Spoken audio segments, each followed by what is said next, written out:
के कोने कोने में यूट्यूब के माध्यम से हमसे गुरु मंत्र लेकर वैदिक परंपरा में आगे बढ़ने वाले, ज्योतिष सीखने वाले, कर्मकांड सीखने वाले, साधना सीखने वाले मेरे प्रिय शिष्यों, सज्जन और सन्नारियों, सुनिए, हम साणंद के नए आश्रम में बैठे हैं और यहीं पर हमारा शिष्य गड़बड़दास हमसे प्रश्न किया कि गुरुजी, लोग कहते हैं कि माँ बाप से बड़ा कोई देवता नहीं है, तो फिर मानते क्यों नहीं है? इसके विषय में थोड़ा प्रकाश डालिए। लेकिन उससे पहले हम आपको समझा दें, जब तक हमसे बात ना हो जाए हमारे व्हाट्सएप में कुछ भी मत भेजिए। Hi, hello, good morning, good night या किसी भगवान का चित्र जब आप भेजते हैं तो डिलीट करने में हमें बड़ी तकलीफ होती है। डायरेक्ट फ़ोन करो 9825200108, यही तो हमारा फ़ोन नंबर है और यही व्हाट्सएप नंबर भी है। इस पे फ़ोन करो, बात करो और फिर भेजो। तो गड़बड़दास का प्रश्न सुनो, माँ बाप को भगवान से ज़्यादा माना गया है, शास्त्र कह रहे हैं, पंडित कह रहे हैं, गुरु कह रहे हैं, ऋषि मुनि कह गए हैं, लेकिन फिर भी कुछ लोग माँ बाप की वैल्यू समझते नहीं हैं। क्यों? क्योंकि बड़े हो गए और माँ बाप प्रेम के वशीभूत होकर के बच्चे को टोकते रहते हैं। तो बच्चा माँ को बोलता है, शांति से बैठो, टक टक नहीं करने का, बोल बोल नहीं करने का। पिता समझाता है, लेकिन बच्चा सोचता है मैं बहुत होशियार हूँ। जनरेशन गैप होती है, बच्चा अपने आप को होशियार मानता है, लेकिन माँ बाप अपने बच्चे को उतना पावरफुल नहीं समझते, इसलिए समझा करते हैं। इसलिए मेरे प्यारे बच्चों, ये बात सुन लीजिए, जब ईश्वर ने हमें इस पृथ्वी पर भेजा, ड्यूटी में भेजा है कि तुम्हें ये काम करना है, जैसे कि रामकृष्ण परमहंस, विवेकानंद, अब्दुल कलाम, अमिताभ बच्चन या मोदी या योगी, जितने भी आदमी हैं सबको ईश्वर ने भेजा है, उनको ड्यूटी दिया है, तुमको इतना काम करने का है। उसके बाद वर्दी उतार कर तुम्हारी छुट्टी, यानी कि हमारी मृत्यु फिक्स है। सर्जन जिसका हुआ है विसर्जन होगा, जो जन्म है वो मरेगा। करोड़पति भी मरेगा, गरीब भी मरेगा, अति से पैसे वाला भी मरेगा और छोटा गरीब आदमी भी मरेगा।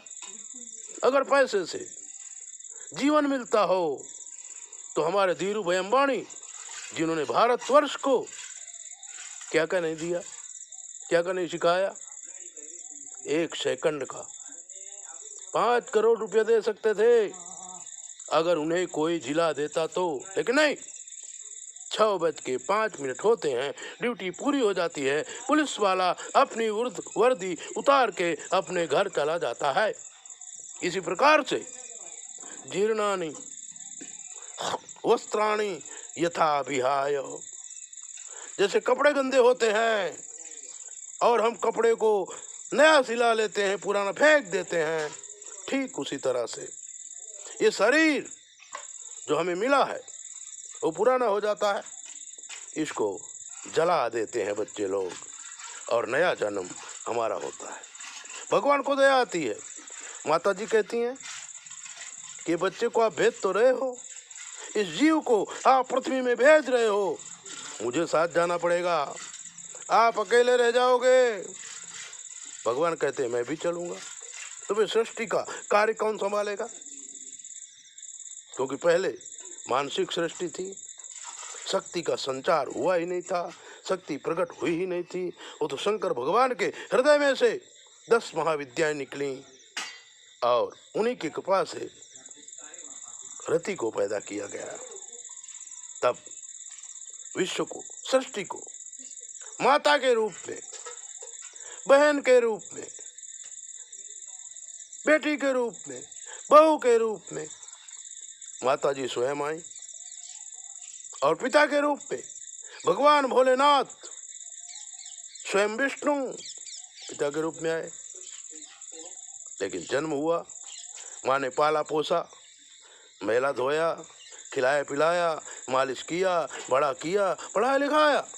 बड़े होने के बाद कहते हैं आपको नहीं मालूम, इसलिए शास्त्रों में कहा है मातृदेवो भव पितृदेवो भव। माता देवता से बड़ी है, पिता देवता से बड़ा है, लेकिन कुछ लोग अभागी लोग माँ बाप की कदर नहीं करते हैं, उनके अवगुण देखते हैं, गुण नहीं देखते। वो ये नहीं सोचते कि जब हम कुछ नहीं कर सकते थे, बिस्तर से उठ भी नहीं सकते थे, तब हमको किसने संभाला, हमको स्कूल किसने भेजा, हमको पढ़ाया लिखाया किसने, हमारे लिए मकान किसने बनाया, हमारे लिए गाड़ी किसने बनाया।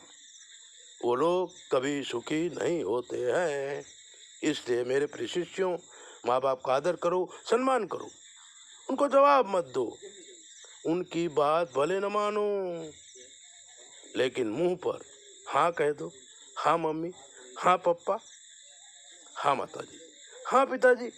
इतना कहने में आपका क्या जाता है। ऐसे दिव्य बातें जानने के लिए हमारे चैनल सब्सक्राइबर करो, लाइक करो, 9825200108 पर बात करो और जानो भारत की संस्कृति, सृष्टि के नियम, सृष्टि की नीति, जीवन किस प्रकार जिया जाता है और क्या किया जाता है। अपना ध्यान रखो। जय बोले।